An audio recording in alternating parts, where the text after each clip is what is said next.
कारण परिस्थिती अतिशय गंभीर आहे आणि ती परिस्थिती सुरक्षित ठिकाणी लोकांना हलवायचं काम युद्ध पातळीवर चालू आहे।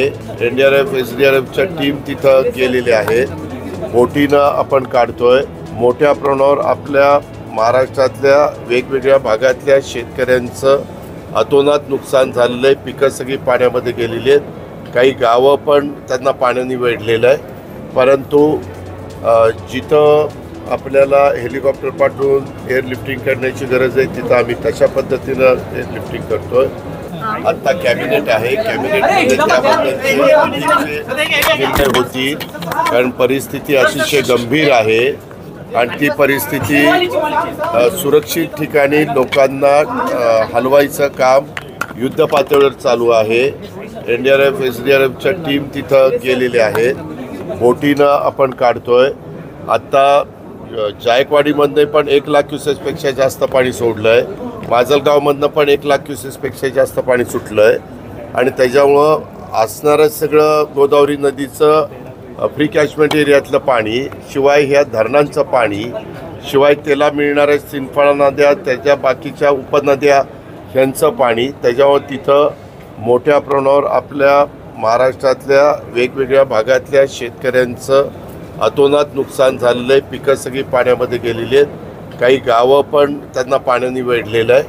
परंतु जिथं आपल्याला हेलिकॉप्टर पाठवून एअरलिफ्टिंग करण्याची गरज आहे तिथं आम्ही तशा पद्धतीनं एअरलिफ्टिंग करतोय। जिथं आपल्याला बोटी पाठवून त्यांना सुरक्षित ठिकाणी आणता येईल तिथं तशा प्रकारे आपण आणतोय। अनेक ठिकाणी जायला रस्ते देखील पूर्णच्या पूर्ण वाहून गेलेले आहेत आणि त्याच्यामुळं पाण्याची एकंदरीत पातळी कमी कशी होईल, कारण मला काही तासापूर्वी गिरीश महाजन साहेब बीड जिल्ह्याच्या परिसरात होते। ते एका ठिकाणी पाहणी करायला जाताना रस्त्यावर 5 फूट पाणी होतं आणि येताना 30 पाणी 7 फूट झालं। असं पाणी पण अजूनही पाऊस थांबलेला आहे। पाऊस बराचसा आता कंट्रोलमध्ये आलेला आहे, पण पाण्याची पातळी वाढती ही वस्तुस्थिती खरी आहे आणि त्याच्यामुळं सगळेच असे घाबरून गेलेले आहेत त्या भागातली लोक, आमचे शेतकरी, आमचे सर्वसामान्य जनता।